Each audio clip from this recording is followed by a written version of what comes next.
तो गाइस कैसे हैं आप सब लोग। रीइंकार्नेशंस के एपिसोड 23 के साथ हाजिर हो। तो लास्ट एपिसोड के एंड पे हमने देखा था कि ऑक्शन में आखिरी आइटम को निकाला जाता है जो कि बीस्ट एग होता है। वो एक मिस्टीरियस बीस्ट एग है जिसके बारे में किसी को कुछ नहीं पता कि उस बीस्ट एग के अंदर कौन से बीस्ट का एग है, कौन से बीस्ट का बेबी है। ब्रदर किन वहाँ पर अपनी डिवाइन सेंस को यूज करते हुए इसके अंदर पिक करने की कोशिश करता है, लेकिन एल्डर जिंक ही उनको रोक देते हैं। लिनजुई ब्रदर किन से पूछता है तो तुम्हें यहाँ पर क्या दिखाई दिया, क्या तुम्हें लगता है कि यह खरीदने लायक है। ब्रदर किन उसे कहता है इससे पहले कि मैं अपनी डिवाइन सेंस को उस एग के अंदर बेच पाता, इससे पहले किसी एक्सपर्ट ने मुझे वहाँ से वापस भेज दिया। मुझे लगता है कोई ना कोई यहाँ पर है जो कि इस अंडे को प्रोटेक्ट कर रहा है। तो मुझे ये बताओ क्या तुम इस अंडे को खरीदने वाले हो। उसे कहता हाँ मुझे इस अंडे में इंटरेस्ट है, इसी वजह से मैं इस अंडे को यहाँ पर खरीदूंगा। साथ ही उसे कहता है लेकिन ब्रदर किन क्योंकि तुम्हारे पास बहुत ज्यादा पैसा है, अगर हम दोनों यहाँ पर आपस में कम्पीट करेंगे तो मुझे नहीं लगता कि मेरे पास कोई चांस है इस अंडे को खरीदने का, तुम इस अंडे को आसानी से खरीद लोगे। उसे कहता है तुम्हें लगता है कि मुझे यहाँ पर ये अंडा चाहिए। हाँ मुझे ये अंडा चाहिए, लेकिन मुझे लगता है कि तुमने इस अंडे के अंदर पहले से कुछ देखा हुआ है, तुम्हें पता है कि इस अंडे के अंदर क्या होने वाला है। तो फिर ठीक है तुम इस अंडे को खरीद सकते हो, मैं यहाँ पर तुम्हें बिल्कुल भी डिस्टर्ब नहीं करूंगा, यानी कि मैं यहाँ पर बिडिंग में हिस्सा नहीं लूंगा। लिन उसे कहता है ब्रदर किन तुम्हारा बहुत बहुत शुक्रिया मेरे लिए इतना ज्यादा करने के लिए।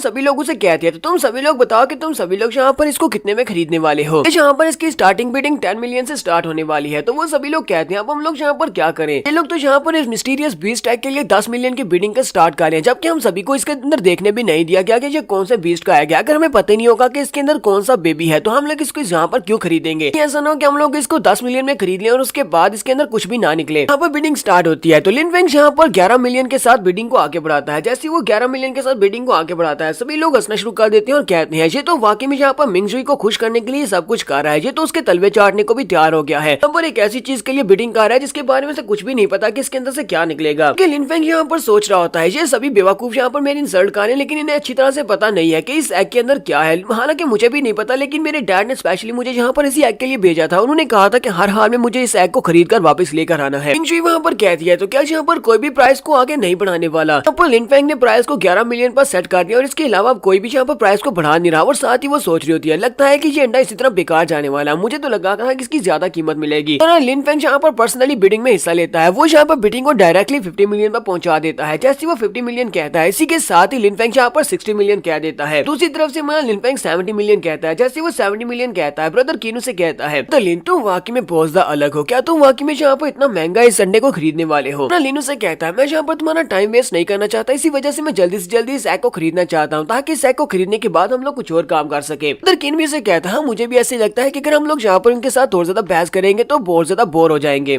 यहाँ पर 70 मिलियन के साथ बिडिंग को क्लोज करने लगती है। लिन फेंग कहता है लगता है कि जो लोग मुझे कुछ ज्यादा ही कम मांग रहे हैं तो मैं यहाँ पर बिडिंग को और ज्यादा बढ़ाने वाला हूँ। तो इससे पहले कि वो बिडिंग को और ज्यादा बढ़ाता हमारा लिन फेंग यहाँ पर बिडिंग को 80 मिलियन कर देता है। जैसे वो बिडिंग को 80 मिलियन करता है सभी देखने वाले कहते हैं ये क्या, यहाँ पर उसने 70 मिलियन बिडिंग को इंक्रीज किया था, इसी के साथ इसने खुद ही मीठी बिडिंग को इंक्रीज करने के बाद 80 मिलियन कर दिया है। ऐसा तो पहले कभी नहीं देखा कि खुद से ही बिडिंग को इंक्रीज किया जा रहा है। इस बात से लिन फेंग और भी ज्यादा गुस्सा आ जाता है और कहता है इस कमीने की हिम्मत तो देखो, ये खुद से ही बिडिंग को अपने आप से इंक्रीज किया जा रहा है। वो यहाँ पर 90 मिलियन कहता है तो हमारा लिन फेंग यहाँ पर 100 मिलियन कह देता है। के साथ ही मिंगजुई से कहती है ब्रदर लिन मैं यहाँ पर आपको कहना चाहती हूँ कि आप यहाँ पर बिडिंग को अपने आप से इंक्रीज नहीं कर सकते, अगर आपने दोबारा इस तरह बिडिंग को अपने आप से इंक्रीज किया तो आपको यहाँ पर से निकाल दिया जाएगा। लिन फेंग यहाँ पर 110 मिलियन कहता है। जैसे वो 110 मिलियन कहता है तो हमारा लिनजुई डायरेक्टली 150 मिलियन पे पहुंच जाता है। लिन टियान उसे 160 मिलियन कहता है तो हमारा लिन फेंग आगे से 200 मिलियन पे पहुंच जाता है। इसी तरफ से लिन फेंग उसे 210 मिलियन पर बिडिंग को पहुंचाता है तो हमारा लिनजुई डायरेक्टली अपनी बिडिंग को 300 मिलियन पर पहुंचा देता है। जैसे वो 300 मिलियन कहता है लिन फेंग आगे से हंसना शुरू कर देता है और कहता है चलो देखते हैं कि लिनजुई आज तुम यहाँ पर 300 मिलियन कैसे निकाल पाते हो। मुझे तो नहीं लगता कि तुम्हारे पास 300 मिलियन होंगे और तुम यहाँ पर बिडिंग कर रहे हो। तुमने यहाँ पर 300 मिलियन कहा है तो इसका मतलब यह कि तुम्हारे पास 300 मिलियन होने भी चाहिए। दूसरी तरफ से यंग मास्टर किनू से कहता है लिन टियान हाल के यंग मास्टर तुम्हें क्या लगता है कि तुम यहाँ पर अगर किसी को 300 मिलियन पैसे के साथ हरा नहीं सकते, तुम्हें लगता है किसी दूसरे के पास भी पैसा नहीं हो सकता। यहाँ पर ये सोच रहे हो कि मास्टर लिनजुई के पास इतना पैसा नहीं होगा। तो लिन फेंग यहाँ पर अपनी बात को लेकर पक्का होता है। वो कहता है मुझे तो नहीं लगता कि इस लड़की के पास से 300 मिलियन क्रिस्टल्स निकलने वाले हैं, इसके पास इतना पैसा नहीं हो सकता क्योंकि उसे लगता है कि हमारे लिनजुई के पास बैकग्राउंड नहीं है, वजह से इसके पास से कोई भी पैसा नहीं निकलेगा। वो कहता है मुझे पक्का यकीन है कि इसके पास 300 मिलियन नहीं है। बाकी के सभी बच्चे भी उसकी बात सुनने के बाद कहते हैं क्या वाकई में इसके पास पैसे नहीं है, क्या ये वहाँ पर नाटक कर रहा है, इसने यहाँ पर फेक बिडिंग की है। पता नहीं है कि नाइट किंग सिटी में फेक बिडिंग करने का नतीजा क्या होता है। अगर इसने फेक बिडिंग की हुई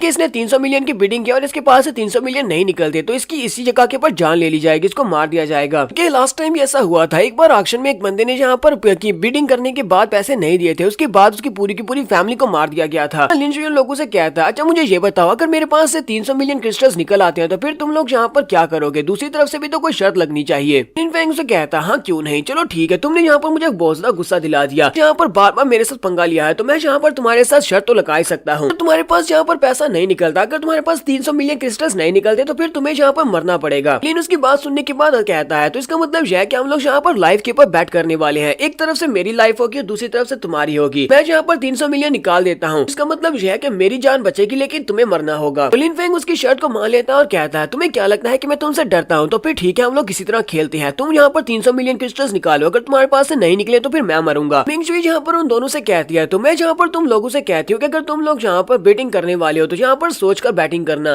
तुम दोनों यहाँ पर लाइफ के ऊपर बैट कर रहे हो और लाइफ के ऊपर बैट करना कोई आसान बात तो है नहीं, तुम लोगों ने यहाँ पर सोच समझ लिया है। तो लिन जुई से कहता है तुम्हें बिल्कुल परेशान होने की जरूरत नहीं है, मैंने यहाँ पर सोच लिया है, यहाँ पर अपनी लाइफ के ऊपर बैट करने वाला। और साथ ही वो अपनी रिंग के अंदर से क्रिस्टल्स को निकालना स्टार्ट करता है। वो क्रिस्टल्स को जब निकाल रहा होता है तो इसी के साथ ही वो लोग गिन रहे होते हैं, वो कहते हैं 10 मिलियन 50 मिलियन 100 मिलियन, यहाँ पर 100 मिलियन तो पहले ही हो चुके हैं। तो वो सभी लोग देखने वाले कहते हैं इसका मतलब यह है कि इसके पास 300 मिलियन हो सकते हैं, क्योंकि इसके पास 100 मिलियन तो निकल भी आए हैं। बेल्टर जिंकी और उसके साथ जो गार्ड्स होते हैं वो ऊपर खड़े ये सब कुछ देख रहे होते हैं और कहते हैं हमें तो नहीं लगा था कि ये मिस्टीरियस बीस्ट टैग इतना महंगा बिकने वाला है। दूसरा कहता है जरा तुम बीस्ट टैग की कीमत को छोड़ो, अब यहाँ पर ये देखो कि क्या होने वाला है। लिन जुई अपने पास से क्रिस्टल्स निकाल रहा है बहुत ही जल्दी, अगर उसने पूरे 300 मिलियन निकाल दिए तो इसका मतलब ये है यहाँ पर लिन फेंग को मरना पड़ेगा, क्योंकि वो लिन फेंग को बिल्कुल भी नहीं छोड़ेगा। दूसरा गार्ड कहता है मुझे नहीं लगता कि वो लिन फेंग को मार पाएगा, क्योंकि यहाँ पर अगर कोई मरेगा तो वो सिर्फ और सिर्फ यही लड़का मरेगा, क्योंकि क्रिस्टल निकालने के बाद भी लिंगटियान हाल के लोग उसको नहीं छोड़ने वाले। जिंगी उनसे कहते हैं तुम लोग गलत कह रहे हो, ये लड़का लिन जुई यहाँ पर इतनी आसानी से तो नहीं मार सकता, क्योंकि अभी अभी मुझे प्रिंसेस ने कहा है, प्रिंसेस मिंग जुई ने मुझे अभी अभी मैसेज दिया, उन्होंने कहा है कि अगर कुछ भी हो जाए मुझे यहाँ पर इस लड़के को बचाना है, अगर लिंगटियान हाल के लोग यानी लिन फेंग इसके ऊपर अटैक करता है तो मुझे जाकर उसको बचाना होगा। क्योंकि दूसरी तरफ लिन फेंग भी काफी ज्यादा घबरा जाता है, वो कहता है लगता है कि इस लड़की के पास वाकई में 300 मिलियन निकल सकते हैं। वो कहता है अब मैं यहाँ पर क्या करूँ, अगर इसने 300 मिलियन निकाल दिया फिर तो मैं मारा जाऊंगा। वो अपने गार्ड से कहता है जाओ जाकर इसको मार डालो। कि दोनों गार्ड बड़ी स्पीड से उड़ते हुए हमारे लिन जुई के ऊपर अटैक करने के लिए आगे बढ़ते हैं। वो उसके क्रिस्टल्स को पूरा होने से पहले उसे मारना चाहते हैं। दोनों गार्ड जैसे उसके करीब पहुंच रहे होते हैं तो उसी वक्त मिंग जुई चलाकर उसे कहती है लिन जुई अपने पीछे देखो, वो लोग तुम्हारे पर अटैक करने वाले हैं। जिंगी भी ऊपर खड़ी सब कुछ देख रहे होते हैं और कहते हैं मैं वहाँ पर टाइम के से नहीं पहुंच पाऊंगा, अब तो सब कुछ खत्म हो गया, वो लड़का नहीं बच पाएगा, वो दोनों गार्ड उसको मार डालेंगे। इन पर यंग मास्टर किन को दिखाते हैं, वो हंसते हुए लिन जुई से कहता है ब्रदर लिन तुमने बिल्कुल ठीक कहा था, तुमने कहा था कि ये लोग तुम्हारे पर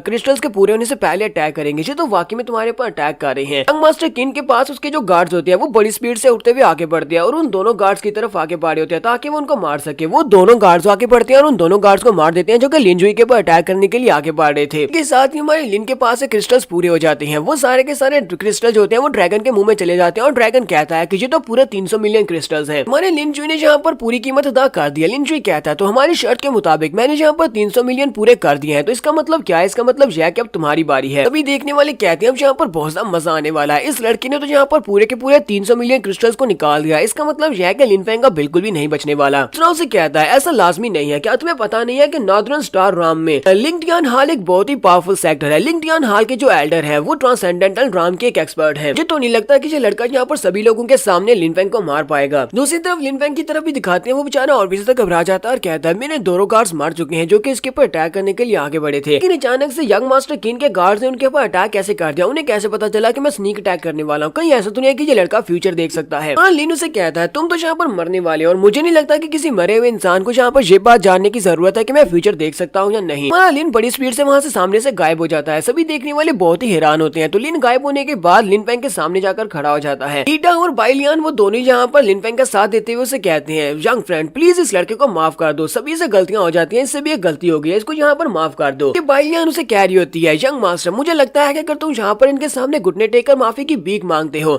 हाल वाले तुम्हारी जान बख्श देंगे। लड़का यहाँ पर सभी लोगों के सामने लिन फेंग को तो नहीं मार पाएगा, अगर हम लोग यहाँ पर लिन फेंग के हक में बात करते हैं तो शायद लिन फेंग बाद में हमारे इस फेवर को जाने और हमें इसके बदले में कोई इनाम दे। लिन जो दोनों की बातें सुनने के बाद गुस्सा हो जाता है और कहता है तुम दोनों को लगता है कि तुम लोग यहाँ पर मुझसे इस तरह की बात कर सकते हो, क्या तुम दोनों भी मरना चाहते हो। वो उन दोनों के सामने अपनी उंगली को घुमाते हुए एक स्ट्राइक लगाता है, तो वो स्ट्राइक बहुत ज्यादा पावरफुल होती है, ग्राउंड के नीचे काफी गहरा गड्ढा बन जाता है, दोनों बहुत ज्यादा घबरा जाते हैं और पीछे की तरफ फट जाते हैं। लिन कहता है एक मर्द को अपने अल्फाज को पूरा करना चाहिए, इसने यहाँ पर मुझसे वादा किया था, यानी कि इसने मेरे साथ बैट की थी अपनी लाइफ, तो अब यहाँ पर इसे अपनी लाइफ तो देना पड़ेगी। उसी तरफ से लिन फेंग भी इसे कहता है तुम्हें क्या लगता है कि तुम यहाँ पर मुझे हरा सकते हो, तुम मुझे मार सकते हो, तुम्हारी कल्टीवेशन तो मुझसे बहुत ज्यादा लो है। वो अपने पास से कुछ नीडल्स निकालता है और कहता है मैं यहाँ पर तुम्हें दिखाता हूँ कि कौन किसको मारने वाला है। वहाँ से नीडल्स को निकालने के बाद उनको सामने की तरफ फेंक देता है और कहता है अब तुम्हें यहाँ पर मेरे लिए मरना होगा। और वो वो नीडल्स उड़ती हुई सीधी हमारे लिंजरी की तरफ आके पा रही होती है, जहाँ पर हम लोग अपनी एपिसोड 23 का एंड करेंगे। नेक्स्ट एपिसोड में देखेंगे हमारा लिंजरी सभी लोगों के सामने, पूरे ऑक्शन हॉल के सामने लिनफेंग को मार देगा या नहीं। एपिसोड की एक्सप्लेनेशन अच्छी लगी हो तो कमेंट करके जरूर बताइएगा। चैनल को सब्सक्राइब कर दे, वीडियो को लाइक और शेयर कर दे। शुक्रिया।